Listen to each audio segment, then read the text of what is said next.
ഇന്ന് ഡിസ്കസ് ചെയ്യുന്നത് കളങ്കാവിൽ സിനോസിസ്. ശാന്തമായ കാട്ടായിക്കോണം ഗ്രാമത്തിൽ പതിവായി നടക്കുന്ന ഒരു കേരള പോലീസ് അന്വേഷണം.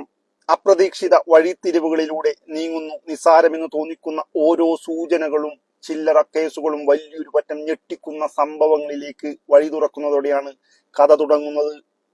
അന്വേഷണം പുരോഗമിക്കുമ്പോൾ മുൻപ് പല കേസുകളിലും ബാക്കിയായ ചില തെളിയിക്കപ്പെടാത്ത രഹസ്യങ്ങൾ ഇതിൽ കുരുങ്ങിക്കിടക്കുന്നുണ്ടെന്ന് പോലീസിന് മനസ്സിലാകുന്നു.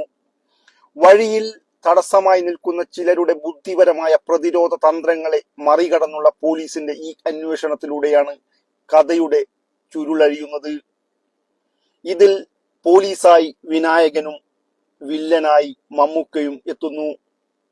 പുതുമുഖ സംവിധായകനായ ജിതിൻ കെ ജോസ് സംവിധാനം ചെയ്യുന്നു. ഈ സിനിമ 27 നവംബറിനാണ് റിലീസ് ചെയ്യപ്പെടുന്നത്.